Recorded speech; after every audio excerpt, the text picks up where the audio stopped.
इस देश के लोकतंत्र को बचाने के लिए, इस देश के संविधान को बचाने के लिए और इस देश के लोगों के लोकतांत्रिक संवैधानिक अधिकारों को बचाने के लिए तुरंत सुप्रीम कोर्ट को सुमोटो एक्शन लेना चाहिए। जो सरकार इस देश के लोगों के लोकतांत्रिक अधिकारों को दफन करने में लगी है, जो सरकार इस देश के लोगों की जो बोलने की आजादी है उसको पूरी तरह से खत्म कर देना चाहती है, जो सरकार अपनी गुंडागर्दी चलाने के लिए यूएपीए का, एनएसए का दुरुपयोग कर रही है और लोगों के खिलाफ जबरदस्ती झूठी एफआईआर कर रही है, उनको गिरफ्तार करके जेल में भेज रही है, उस सरकार से उम्मीद और भी क्या हो सकती है? नहीं, देखिए, सुप्रीम कोर्ट के हाथ में तो सब कुछ है, सुप्रीम कोर्ट तो सब कुछ कर सकती है। बल्कि मैं तो यह कहना चाहूंगा, मैंने पहले भी कई बार कहा है कि कुछ ऐसे मुद्दे हैं जिस पर सुप्रीम कोर्ट को इस बात का इंतजार नहीं करना चाहिए कि वहां से कोई आएगा, उनके यहां पर प्रॉपर पिटीशन दाखिल करेगा, उसके बाद वो डेट लगाएंगे, सुनवाई होगी और जब जाके कहीं होगा। ये तो ऐसे मसले हैं जब आम आदमी को पता है कि किस व्यक्ति के साथ में क्या हो रहा है। सोनम वांगचुक ऐसा नाम तो है नहीं जो दुनिया में कोई नहीं जानता हो। जिस व्यक्ति के नाम में 37 पेटेंट हैं, तो उस व्यक्ति को कौन नहीं जानता, और जो देश के लिए काम कर रहा है, लगातार देश में पढ़ा है, मैकेनिकल इंजीनियर है, जितने इतना रिसर्च वर्क किया है, तो ऐसे व्यक्ति को अगर सरकार गिरफ्तार कर रही है, पूरे मीडिया के माध्यम से या हर किसी को जानकारी है, सोशल मीडिया के माध्यम से गांव गांव तक जानकारी है, तो सुप्रीम कोर्ट को जानकारी नहीं है?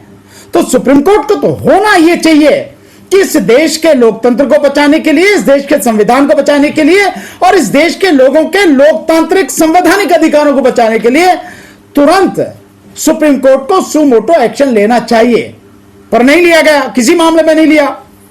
जो उनकी मिसेस गई हैं वहां पर, उनकी पत्नी जो है गीतांजलि जी गई हैं, मैं मानता हूं कि सुप्रीम कोर्ट को इस पर तत्काल सुनवाई करनी चाहिए, अगर छुट्टी हो तो भी, क्योंकि कोर्ट हर समय 24 घंटे कोर्ट है, जहां खड़ी हो जाए वही कोर्ट है वो, तो तत्काल कार्रवाई करनी चाहिए और उनकी रिहाई के आदेश तत्काल देने चाहिए, क्योंकि ये प्राइमा फेसी ही लगता है, देखने से ही लगता है कि सब कुछ वेल प्लान्ड तरीके से सरकार ने झूठा मुकदमा बना के उनको गिरफ्तार किया है। कोई जानकारी नहीं दी गई, हेल्थ के बारे में जानकारी दी जा रही है, ना मिलने दिया जा रहा है, क्या हो रहा है, कहां है, कैसे? कुछ भी हो सकता है, उनकी जान को भी खतरा हो सकता है, तो ये जानकारी क्यों नहीं दे रहे आप? जो घर के लोग हैं, उनकी पत्नी है और परिवार के जो लोग हैं, उनकी टीम के जो लोग हैं, आप उनको जानकारी क्यों नहीं दे रहे हैं? बाकायदा आपको तो बुलेटिन रिलीज करना चाहिए कि भाई सोनम वांगचुक को गिरफ्तार किया, गिरफ्तार करके हमने यहां पे रखा है और ये उनकी स्थिति है। आपको ये सूचना देने में क्या दिक्कत है? ये तो देना जिम्मेदारी है सरकार की। लेकिन जो सरकार इस देश के लोगों के लोकतांत्रिक अधिकारों को दफन करने में लगी है, जो सरकार इस देश के लोगों की जो बोलने की आजादी है उसको पूरी तरह से खत्म कर देना चाहती है, जिस सरकार ने यहां के जो है जो सूचना का अधिकार अधिनियम है उसको बिल्कुल मृत प्राय कर दिया है, खत्म कर दिया है, जो सरकार अपनी गुंडागर्दी चलाने के लिए यूएपीए का, एनएसए का दुरुपयोग कर रही है और लोगों के खिलाफ जबरदस्ती झूठी एफआईआर कर रही है, उनको गिरफ्तार करके जेल में भेज रही है, उस सरकार से उम्मीद और भी क्या हो सकती है? इसीलिए तो जो हमने सुप्रीम कोर्ट से जो बात कर रहे हैं कि सुमोटो एक्शन सुप्रीम कोर्ट को ऐसे मामले में लेना चाहिए, ताकि सरकार की जो गुंडागर्दी है, सरकार की जो तानाशाही है, उसकी जो बदतमीजियां हैं, इस देश के निर्दोष लोगों को बचाया जा सके। एक व्यक्ति जिसको पूरी तरह से संरक्षण देना चाहिए, जिसके हर काम में सरकार को आगे बढ़कर सहयोग देना चाहिए, आज वो व्यक्ति आपसे आपके किए गए वादे की याद दिला के संवैधानिक अधिकारों की मांग कर रहा है, आप मुझसे झूठी एफआईआर करके जेल में डाल दे रहे हैं। सोनम वांगचुक माइनस डिग्री में रहने वाले शख्स हैं और उनको जोधपुर में सबसे गर्म स्थान पर ले जाकर बंद किया गया है। निश्चित रूप से इसके पीछे कहीं ना कहीं ये मानसिकता होगी, उनको प्रताड़ित करने की मानसिकता होगी। जब एक वो पत्रकार नहीं है, क्या नाम है उसका, अर्नब गोस्वामी, वो आर भारत का जो उसको है पत्रकार, उसके लिए सुप्रीम कोर्ट बैठ के जो आधी रात को सुनवाई कर सकती है, उसे रिलीफ मिल सकता है, तो क्या इस मैटर में नहीं मिल सकती? एक साथ साथ करके वो बाबा जी है, एक जो है वो अंग्रेजी बोल रहे हैं वो बाबा जी, उसके विषय में जो है सुप्रीम कोर्ट ये चंद्रचूड़ जो थे, इन्होंने सारी जगह से मुकदमे हटा के सभी अलग अलग जो हाईकोर्ट में थे वहां से हटा के अपने पास बुला लिए, डिसाइड कर दिए। तो क्या ऐसे इंसान के विषय में नहीं किया जा सकता जो देश की बहुत अनमोल धरोहर है, वो देश की एक बहुत मजबूत संपत्ति, 37 पेटेंट हैं आज की तारीख में किसके पास में देश में? ऐसे व्यक्ति को जिससे सपोर्ट करना चाहिए ताकि देश के लिए और बेहतर कर सके वो, आप उसको जो है लोकतांत्रिक अधिकारों का वो प्रयोग कर रहा है, जेल में उठा के डाल दे रहे हैं। ये तानाशाही गुंडागर्दी और क्या है सरकार की? हमारे देश में जैसे फादर स्टैन स्वामी वगैरह रहे हैं, वो जेल में डाले गए थे, उनकी मृत्यु वहां हो गई थी। इसका इतिहास देख लें, जो लोग आज सत्ता में ये बैठे हैं इनका इतिहास देख लें, तो कुछ भी कर सकते हैं। ये सोनम वांगचुक हो या कोई भी हो या मेरे जैसे लोग हो, किसी को भी झूठा मुकदमा बना के डाल सकते हैं, किसी को भी। जज लोहिया के विषय में क्या है आज जानते हैं आप? जज लोहिया के विषय में क्या है? जज लोहिया साहब के विषय में भी ये सब कुछ हुआ। हिरेन पांडे के विषय में ये हुआ कि क्लीन चिट देने, भैया वही देने वाले क्लीन चिट। क्लीन चिट उन्होंने तो दी, चंद्रचूड़ ही तो था जिसने क्लीन चिट दी थी, और कौन था वो? विपक्ष के लोग क्यों नहीं आ रहे खुलकर के सामने? क्यों विपक्ष के लोग क्यों नहीं आ रहे? इस विषय पर अखिलेश यादव जी ने भी बात की है, इस विषय पर आवाज राहुल गांधी जी ने भी उठाई है। हम कौन हैं? हम विपक्ष नहीं हैं क्या? जो योगेंद्र यादव जी हैं और जो बाकी और उनके साथी हैं, वो सब कौन है? प्रशांत भूषण साहब है, उन्होंने भी प्रेस कॉन्फ्रेंस करके इस पर आवाज उठाई है। कौन है ये लोग? क्या विपक्ष का मतलब आप ये मानते हैं कि पॉलिटिकल पार्टियां ही विपक्ष होती हैं? जो सरकार के खिलाफ, सरकार की गलत नीतियों के खिलाफ आवाज उठा रहा है, मैं मानता हूं कि वही विपक्ष है। लेकिन बीजेपी के कार्यालय फूका गया था, क्या ये राष्ट्रपति में आ सकता है? क्या देशद्रोह? बिल्कुल नहीं। कौन आ सकता है? कौन उसके लिए जिम्मेदार?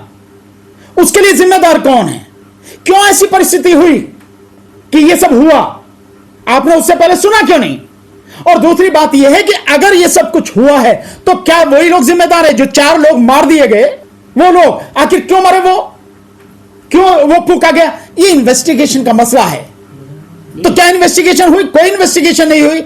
और जब सोनम वांगचुक कह रहे हैं कि भाई मेरा तो इससे कोई लेना देना नहीं, और उसीलिए उन्होंने जब हिंसा हुई तो अपना आंदोलन बंद कर दिया, तो सोनम वांगचुक कहां से जिम्मेदार है? राष्ट्रपति को भी पत्र लिखा था, उनका भी कोई जवाब नहीं आया क्या? नहीं, देखिए मैं ये मानता हूं कि पत्र तो किसी को भी लिख दो, लेकिन राष्ट्रपति तो आज की तारीख में, जहां तक मेरी जानकारी है, जो मैं समझ रहा हूं कि प्रधानमंत्री के यहां से किसी भी चीज की जब तक अप्रूवल नहीं होगी, प्राइम मिनिस्टर वो राष्ट्रपति कुछ नहीं कर सकते। उनके यहां तो लेटर भी बड़े सैंक्शन होके जाते हैं। तो मेरी जानकारी जहां तक है, इस देश में वर्तमान जो राष्ट्रपति हैं वो तो एक तरह से कैदी हैं, प्रधानमंत्री बिल्कुल कैद में है वो। तो जब उनकी कैद में है तो वो क्या करेंगे? और दूसरा, मैं एक अपना उदाहरण बताता हूं। आप लोग जानते हैं हमने जब ईवीएम के खिलाफ आंदोलन 2019 में किया, हमने 5 जो है उसमें आंदोलन किए, हमने राष्ट्रपति को ज्ञापन दिए, बाकायदा 8-8, 10-10 पेज के ज्ञापन थे, और ज्ञापन दे के हमने उस पर राष्ट्रपति कार्यालय से बाकायदा रिसीविंग ली हुई है, मोहर लगी हुई है। आज हमारे पास वो रखे, आज भी हमने जब उसके लिए आरटीआई लगाई तो राष्ट्रपति कार्यालय से आया कि नहीं, ऐसा तो कोई आपके यहां ज्ञापन नहीं आया हमारे यहां पे, ये आरटीआई में हमारे पास वो भी रखे। तो राष्ट्रपति भवन का तो ये तो तब की बात है, और अब तो पूरी तरह से कैदी है राष्ट्रपति इस देश की। तो वहां चिट्ठी लिखने से क्या होगा? कुछ भी नहीं होगा भाई। जो पास होके जाती हैं वो तो प्राइम मिनिस्टर ऑफिस से जाती है ना, और प्राइम मिनिस्टर सबके लिए जिम्मेदार है। मैं एक जानकारी देता हूं। लद्दाख की पॉपुलेशन उतना नहीं है, उतना जो भीड़ वहां पर हो। टोटल लद्दाख के पॉपुलेशन जो है 2,44,000, ठीक है जी। ये आधा डिवाइड है कारगिल और लेह में। कारगिल और लेह में करीब 75 किलोमीटर की दूरी है। सिर्फ लद्दाख के बीच में मात्र 50,000 की करीब पॉपुलेशन है।